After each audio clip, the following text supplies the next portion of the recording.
Shalom, que Dieu te bénisse. Amen.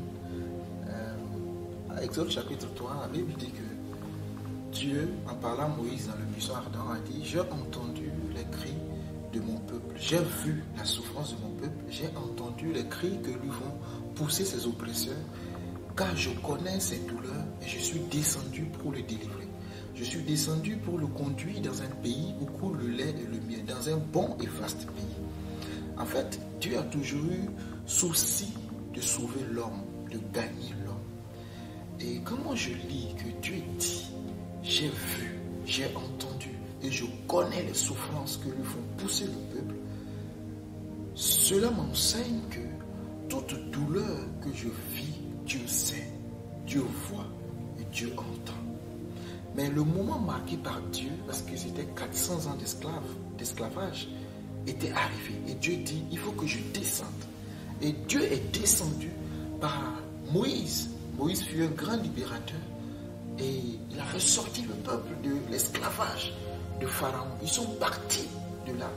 Et ils ne sont pas partis les mains vides. Ils sont partis avec des richesses en abondance. Oui, ils ont pris l'or. La Bible dit, Dieu leur a dit de demander de l'or, des présents aux voisins. Et les voisins ont donné. Moi, ça me choque. Comment est-ce que le voisin, tu vas lui demander de l'or et il te donne pour partir? Quand Dieu est dans ton affaire, les choses deviennent possibles. Et je ne sais pas, ce message-là, si tu veux, je peux m'adresser à une personne.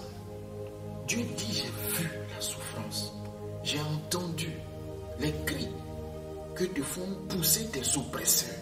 Et voici, je suis descendu pour te délivrer, pour te conduire dans un pays, dans un bon et vaste pays. Il est temps que tu quittes l'Égypte pour aller à Canaan. Et ce qui est intéressant, à l'époque,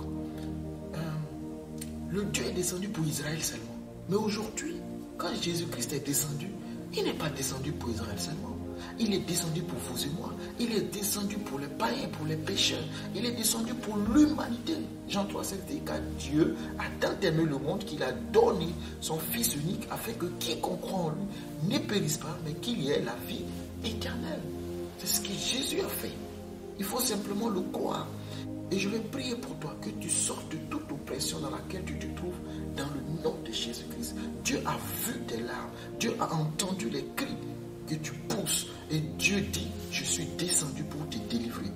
Et non seulement pour te délivrer, je vais te conduire dans une nouvelle saison. Et je vais te donner les richesses. Les richesses ne sont pas anti-bibliques en fait. Non. Les richesses sont de Dieu. Son premier peuple, Israël, est sorti avec de grands biens.